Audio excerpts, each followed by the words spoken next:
Hello, sorry, I forgot to add myself to the stage before I clicked go live. Welcome to this week's Ask Ashley. I am Ashley, and this is the weekly live that we do where you can ask me your crochet business questions, and I will answer as many of them as I can in about 30 minutes. We already have a bunch of questions that came in early. I've got them in the specific question folder so I can access them quickly, but I will be trying to keep up in the comments as well so I can get your questions answered as many as I can. Last week, we didn't get through all of them. So hopefully today we do get through all of them. So I'm going to just jump right in, but I did want to let YouTube people know that I'm also streaming this over on Instagram. So if you see me talking in this direction, that's because that's where my phone is. But most of my attention is going to be here on YouTube because of the streaming service that I use. It makes it much more organized on my computer, and this is not an option over here. So that's how we are doing it. Hello, Olivia. I'm so glad that you found me. Olivia was one of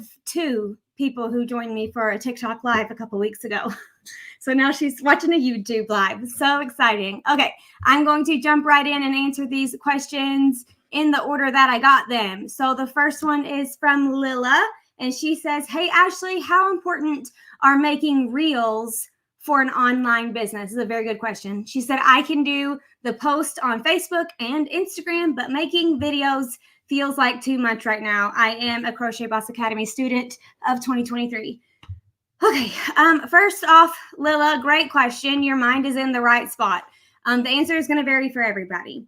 If you have the ability to add reels to your plate or replace some of the static posts that you currently are doing and do a reel instead, so you're not like adding extra work, but you're just kind of like moving around what work you choose to make a priority in that moment, I think it could be beneficial for a couple different reasons. Okay, Ava's listening to music. One of them being customers really like video. When you're on video, it's much easier for them to see who you are as a human being. And also when you're showing your products on video, it's much easier for them to try to visualize what it would be like to have that thing in their home. Video does a lot that pictures just simply can't do. And videos tell stories easier than pictures, and people buy things when something emotional is going on in their head, and stories help to stir up emotions in customers, and reels is a great way to do that. Another reason why reels are great is because Instagram wants us to make reels. Instagram is you have to play the game in order to like get all the benefits of Instagram. And you might say, Ashley, I don't want to play the game. I hear you. You don't have to. It's just a free tool that is at your service, at your disposal if you wanted to use it. Now, if it is going to completely just wreck your day and how you've got your business organized and you're not able to add it or move things around to make room for reels right now, is it an end all be all, your business will never succeed if you don't make reels? No, you don't have to. You can choose the route that's best for you and your ideal customer. Is it a good idea if you're able to swing it? Absolutely, because reels can change. Reels are the things that tend to go viral more than still photos. And then also, if any of you guys are thinking about YouTube channels, shorts are doing really, really well. I reached 100K here on YouTube because of some shorts that I shared that went over really well. Now you're saying, Ashley, now you're telling me I have to open a YouTube channel. No, you don't. You don't have to add that. I'm just telling you, if you are already on YouTube and you are not utilizing shorts, it's a great thing to do. Shorts, reels, and TikToks are the same video repurposed across multiple platforms, and I just tweak my captions a little bit. I use the same video across all platforms, and that does save a little bit of time, but it is still very chaotic to try to find yourself an organized system that you can remember and schedule it out ahead of time. There's tools that you can use. I teach my method inside of Crochet Boss Academy. We use a free tool called Trello, but it's a planning tool. It's not a posting tool. It's like a calendar app, basically. It's just how I stay organized. It's how I teach my students to stay organized. But there are other third-party tools that you can use that will actually post on your behalf. But in the past, Instagram has said that they did not like that, or not. Maybe they didn't say it, but they showed it to us via the reach that some of these posts got, because they want you to be on the platform. So it's a lot of trial and error. It's a lot of like, it feels like we're just walking around blindfolded, and we kind of are. Also, that being said, there are reels that you can create that do not mean you need to be on camera. Inside of the 2024 content calendar, I have 9 reel templates saved for you guys. It's one of the first couple of pages. It's got some QR codes on it. These ones can give you some ideas about some easy ideas to create reels for your business, and you can use these 9 templates over and over again. So the progression story template, you probably don't even have to show your face. Like, there's a lot of these that you don't have to show your face. And then I see other content creators making like lazy girl reels, I guess we could call them, not in a negative way, in a savvy way. A lot of what I've been seeing is, and you've probably seen these too, where people will play some random B-roll footage of them like crocheting or typing at a computer, or just walking in and setting their coffee down and sitting back in their chair, and then put words on the screen. Those have been doing pretty well. You can also do reels with photos. You can do reels with like GIFs or GIFs, however you like to say it. There's a lot of options that you have besides talk to screen, which is what I'm doing here, or dancing. And you said, Lila, you said you were in Crochet Boss Academy. Go back to module 5, because I list like 20, I think, different types of reels. It might be like 10 to 20 different types of reels that you can do. One of them is the pointing reel, transition reels, face to camera where you're talking head, I think is what it's called. All of those are listed inside of module 5. So definitely go give yourself a refresh if you haven't looked at it in a while. Hopefully that was helpful. I know there's a lot in there. I hope that I at least gave you a little bit of encouragement, if nothing else. I'm trying to see what other questions we have. Hi, Anita. Okay. Thank you for your question, Lila. Thank you for being here and being involved in the conversation. I appreciate you. The next question comes from Christina, and she says, how long in general should we give ourselves to get our Etsy off the ground before expecting consistent sales? There's not a magic number. A lot of Etsy teachers say, like, give yourself 6 months. I sold out on the first day, but I only had 12 listings, and my marketing was really good. I had 12 different stuffies, like animals, and I said the first person to buy each animal got to name that animal. And so they sold out pretty quickly, but it's mostly friends and family. It was within the first month, though, that I got my first Etsy stranger sale, because I promoted to my friends and family. They purchased, they left 5-star reviews. They told Etsy that my shop was hopping, and then the Etsy algorithm showed more of my stuff to the Etsy strangers, and then I was able to pull one in. I think my first Etsy stranger was the person who bought the Wilson giraffe, and it has the sweetest story. She was on the list to adopt a baby, or maybe foster to adopt. I'm not sure. She was on the list, though, and hadn't gotten her child yet. And she was buying the Wilson giraffe in preparation for when she got her baby. And she named it Wilson because that's their last name, because she didn't know if she was going to get a boy or a girl. So it's a really sweet story. And I think she was my first Etsy stranger, actually, that bought from me. So there's not a magic number. Never stop learning. Never stop trying to improve. If your plan is to post things on Etsy and then sit back and watch the money roll in, it's probably not the right business venture for you. There's other things that you could do to do things like that. But for this specific niche that would like crochet and finish pieces in that way, it's going to be different for everybody. But don't stop learning. Don't stop improving. Don't stop filling your brain with encouragement and positivity, and listen to other people's happy stories about how their Etsy shops have done well, and try to cut out anything that's like poison in your brain. If someone's bashing Etsy every single day and that's how they built their community, was they all hate Etsy together, and you're trying to build a successful Etsy shop, a successful business using Etsy as a tool, maybe don't follow those people, at least for a little bit. Like, you don't need your head being filled with nasty, right? If you see other people that are making fun of other people's work, like, look how ugly this crochet thing is. She actually thinks that's going to sell. That's so embarrassing for her. If you see people posting stuff like that, don't follow them. because then you're going to be second guessing your own self. You're going to be looking at your stuff and you're like, oh, would so-and-so think this was ugly too? Am I just like that person? And the reason that I know this is because I have experienced it in real life. It had nothing to do with crochet, but I experienced being around certain people that were just kind of negative all the time. And I don't think they were doing it on purpose, but it affected me very deeply. So if you're trying to grow your Etsy business or your business and you're using Etsy as a tool, don't let negativity into your atmosphere. Block, report, mute, unfollow, get it gone, get it out, especially on the internet. It's the easiest place. It's the easiest place in the world to disconnect from negative people is on the internet, because you don't have to see them. You never have to see them again if you unfollow or block, whatever. It doesn't matter. In real life, it's a little different because you can run into them at Walmart. But on the internet, there's no problem. So I recommend that always. I always recommend that. Hopefully that will help. Thank you, Christina, for your question. We got a couple more from her. And she says, is it true that patterns are copyrighted, but not the finished piece we make from it? AKA, as long as we credit the designer, we can sell the finished piece. So I went to the Midwest Craft Conference in 2018. I had pretty gnarly postpartum depression at the time. And I was not very, I was a nervous, anxious wreck the whole time. In 2018. I hated every second of it, but it was because I was struggling mentally, not because it was a bad event. But there was a lawyer there, a crafty lawyer, and she told me, I asked this, she told me that designers cannot tell you can't sell. What did she tell me?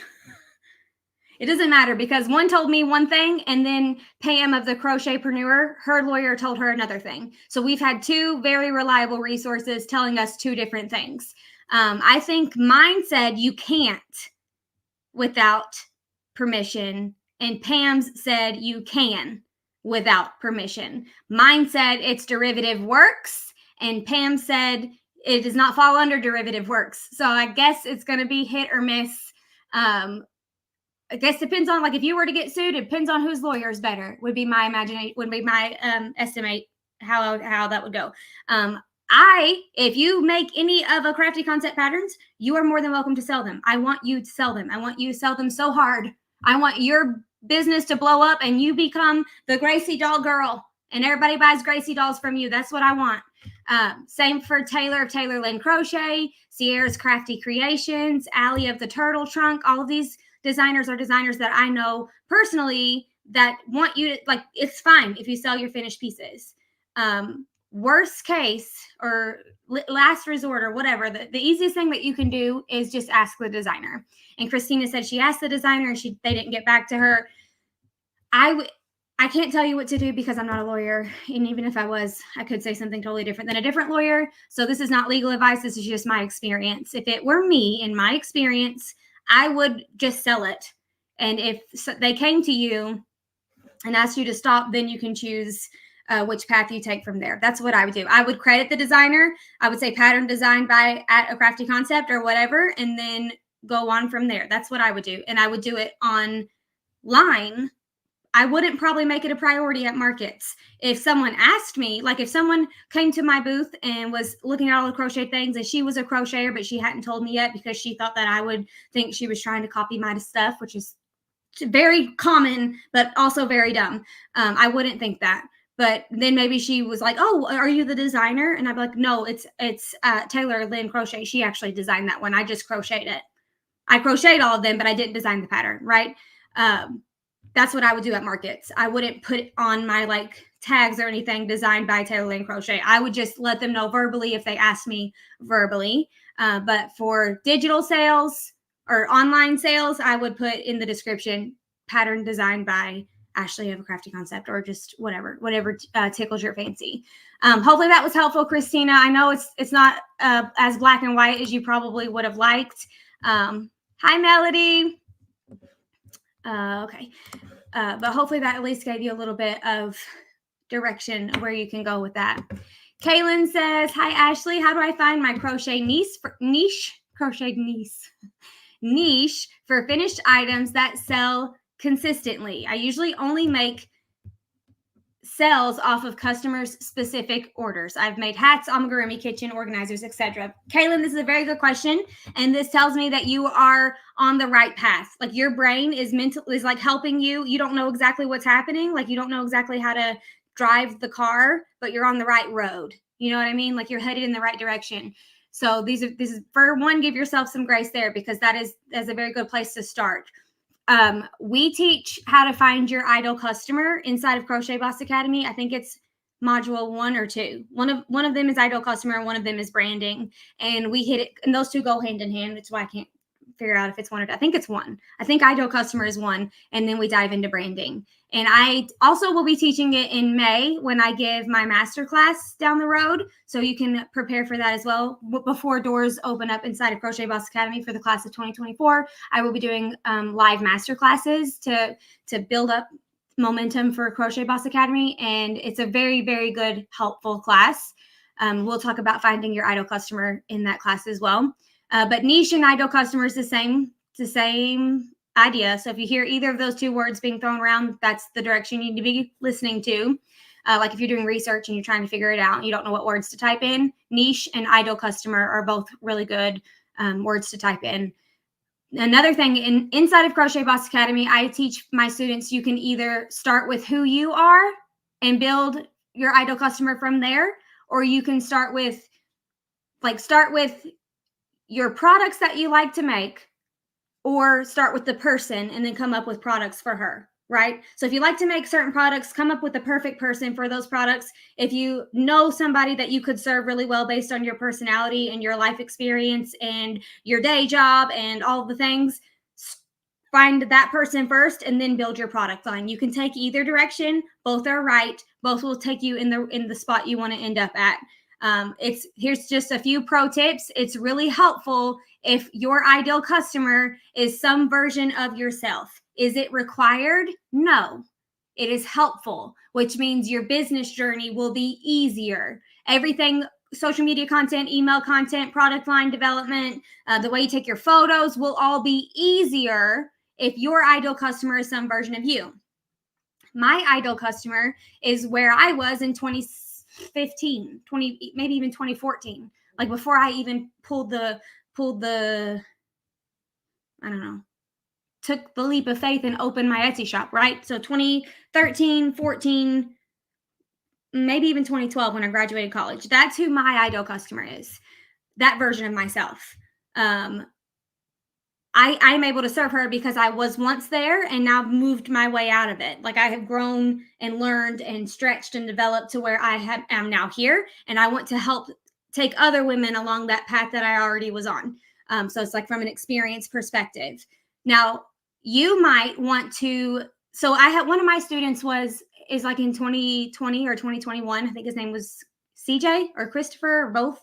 He sold women's accessories like hats and scarves and stuff, but he's obviously a guy.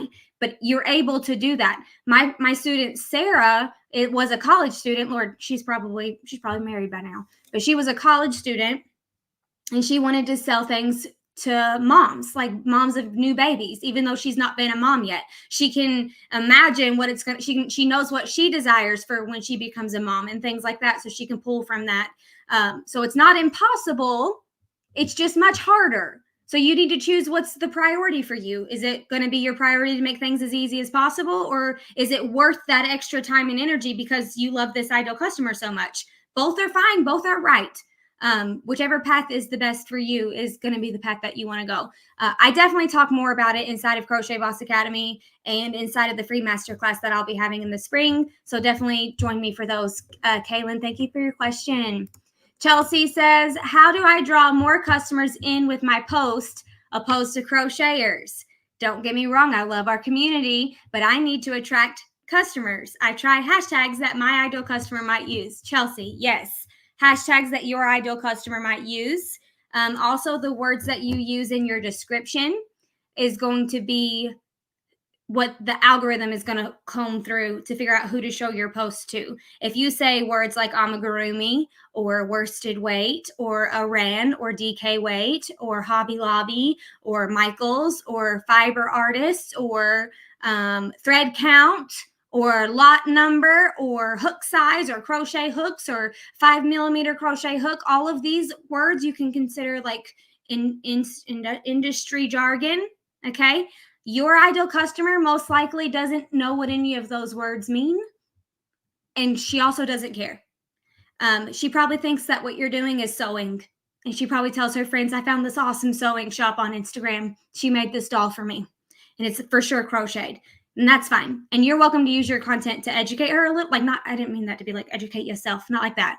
But like, let her know, hey, I am a crocheter. I'm crocheting. This isn't sewing, but in a way that's like lighthearted and fun and enjoyable for everybody, not negative and hateful. That's going to push people away, but it will also attract certain people. So if that's what you're going for, you do you.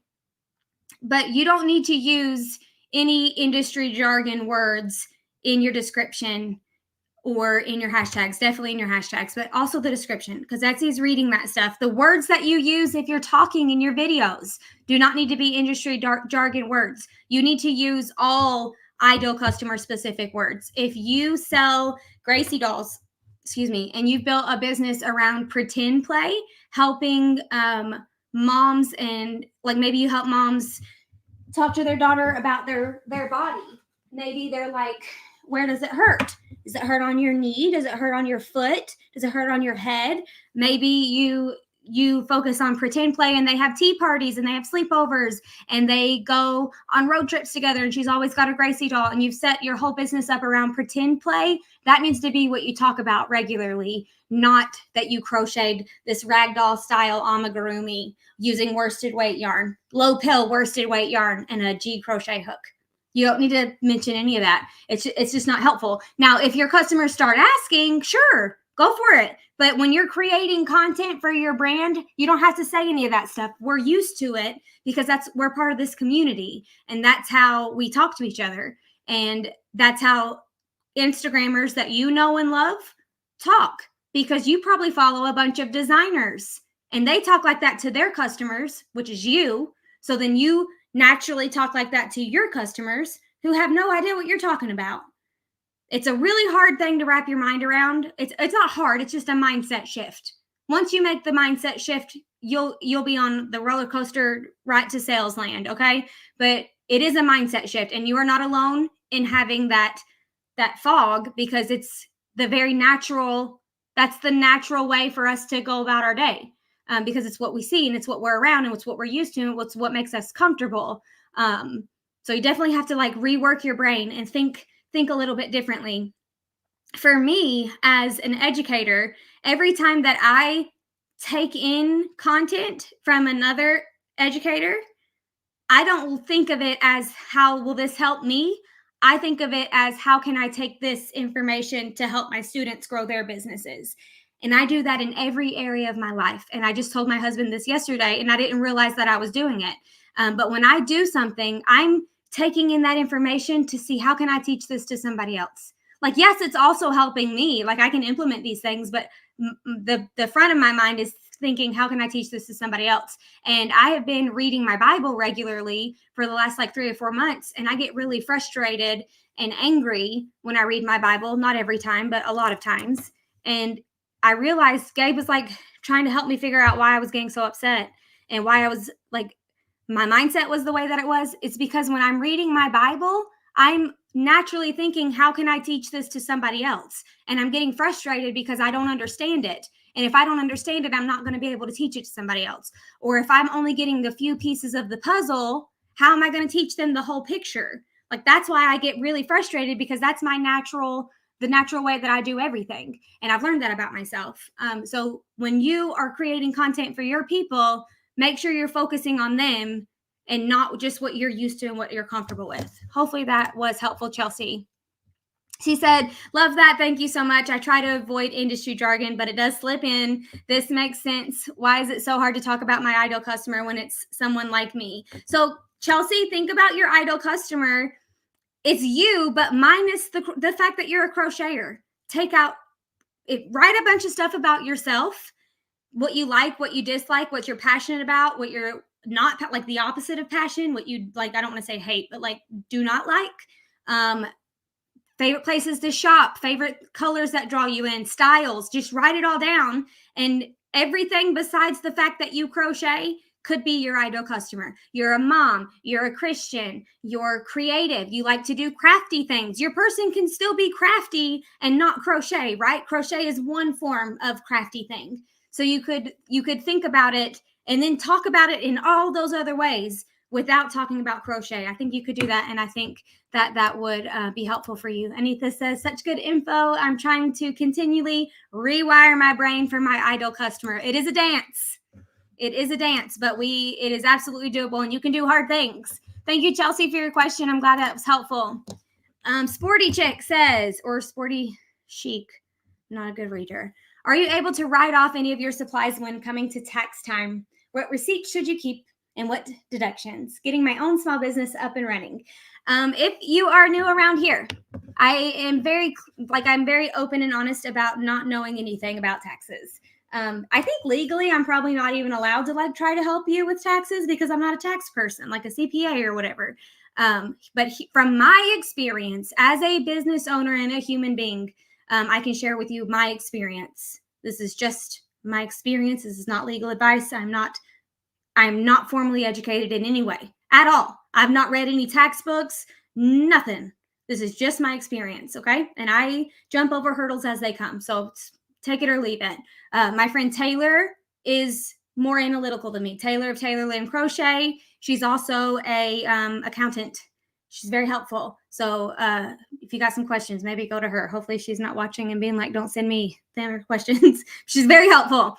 And she can't really not help people if they ask her. So, but in my experience, if I use it for my business, I write it off on my taxes. If I get paid money from whatever I created that I used it with, I write it off on my taxes. Now, I have a CPA. I pay him hundreds of dollars every year to do my taxes, but I get money back every year after I paid him. I get money back every year. I'm in the green, so it's worth it to me. I don't have to do it. He does it for me. He knows all the things.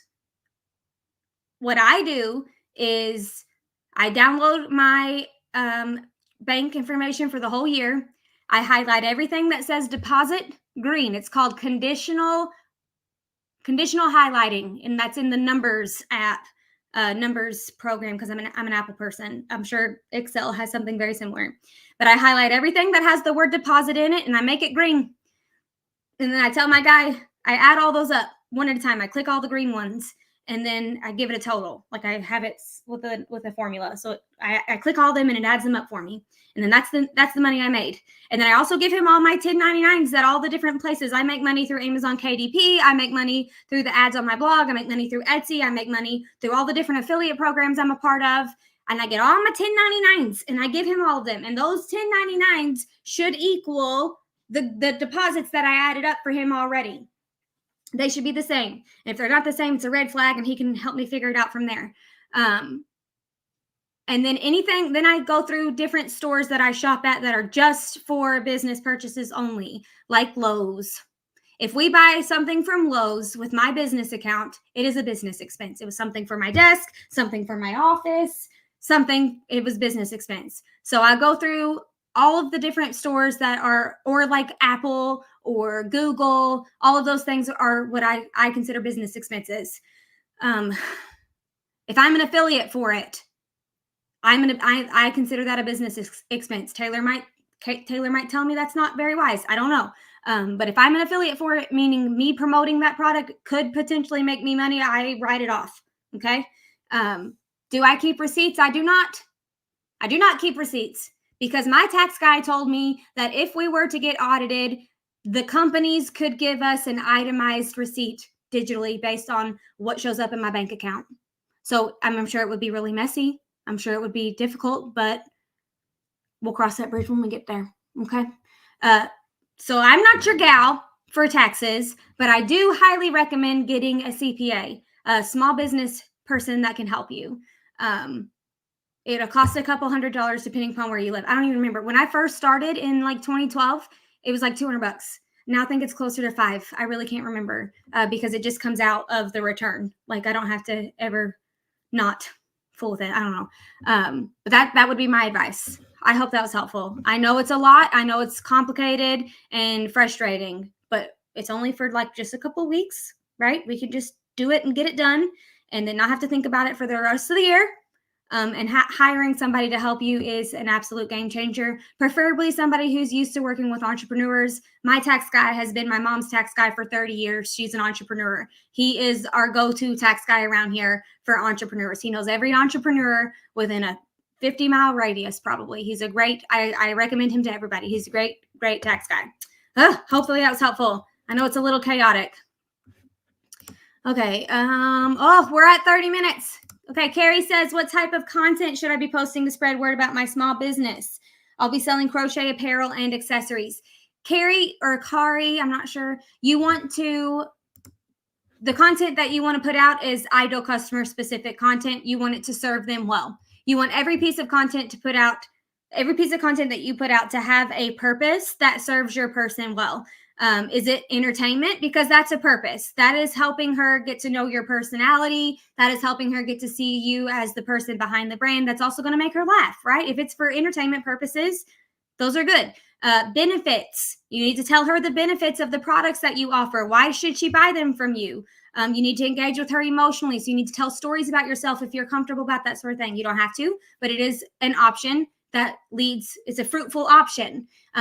People buy things from people they like, know, and trust. And when you share stories, you are going to engage in their emotions, and they're going to be more likely to want to support your business, want to be a part of what it is that you're doing. They want to buy your products. They want to follow you. They want to share you with their other friends that are like them, right? Your ideal customer.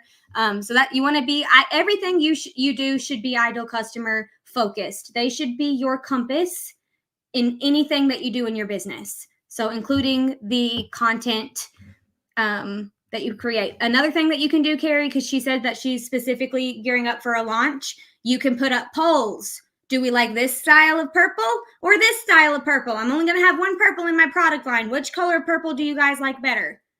Let them be involved in the process with you. I know it can be tempting to want to do everything in secret and then have this big surprising launch. There's benefits to that too. But if you take people on the journey with you, they are going to feel very much intertwined with your success. Your success is their success. They're going to feel really connected to you, and they're going to feel special because they're going to be like, oh, that's the purple I chose. She picked the purple that I chose. They're going to feel special about that. So take them on the journey with you anytime that you can. Hopefully that was helpful. Really quick, I'm going to try to knock out two more. Ashley says, how do you find someone that needs help making finished products for items they need help keeping up with demands? Ashley, I would reach out in Facebook groups, crochet Facebook groups, and say, hey, I have no desire to have a crochet business, but I really like crocheting. I am available. I'm looking for a partnership with somebody where I can help them keep up with demand in their crochet shop. There is a need for that. There is a need for that. I would just put it out into the world, specifically inside of crochet Facebook groups. And the last one, is there any way to sell your items besides Etsy? 100%. 100%. You can do, I think Michael's has their own e-commerce, or maybe it's in beta. Amazon Handmade. You can open your own shop. You can do Facebook Marketplace. You can do markets in person. You can have a brick and mortar. Like, you can set up consignment. You can do wholesale. There's a million different things you do. You just need to choose the one that's best for you and your ideal customer and your ideal level of success. That's going to help dictate which path that you need to take for creating income. Okay, these 30 minutes always go by so quickly, and there was more questions that I didn't get. And I'm sorry that I wasn't able to get through all of them. So Victoria said, I have trouble finding one thing to stick with. I don't want my Etsy store to look like a flea market, but I'm afraid it's headed that way. It's kind of like one of a kind. Is that bad? Okay, Victoria, it's not bad. Depends on your ideal level of success, and it depends on where you want to take your business. Is this a business that you want to have long-term that you could potentially even pass down? Like if that was, like, my business can be passed down to Ava because a lot of it's digital. So I don't know if we'd be able to do it with physical items, but what is your ideal level of success? What needs to happen for you to be like, hey, look, mom, I made it, right? Because if it is to make $500 at your next market, you can do one-off things. But if you want to be scalable and to have your brand known in your community and outside of your community, and if you want to work smarter and not harder, having statement pieces in your shop is smarter, depending upon your ideal level of success. If you use your crochet business as a way of for mental health, and you just need to be creative and get the creativity out of your body, and you just make one, and when it's gone, do that. You do what's best for you always and your ideal customer. But if you're trying to build a business, a lasting, substantial business that is going to be known by people, having statement pieces is smarter, not harder. You can choose the harder route. It's not impossible. It's just harder.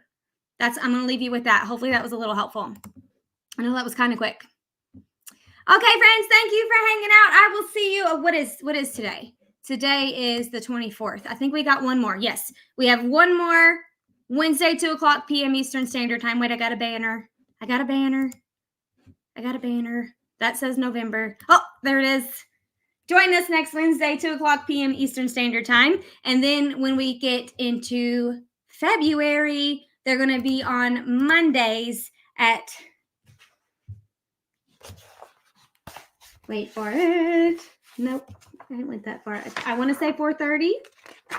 It might just be 4:30 on Mondays in February, 4:30 p.m. Eastern Standard Time. But we have one more for January next Wednesday, 2:00 p.m. Eastern Standard Time. I will see you here. Keep posting those questions. Keep hanging out in the comments. Keep watching those replays. Even if you weren't able to join live and you're catching the replay, you are hustling and you are doing great things for your business and your ideal customer. And I will talk to you guys next week and over on Instagram and in all the places. Be sending you some emails this week and all things. So thanks for being here. I'll talk to you later. Have a great day.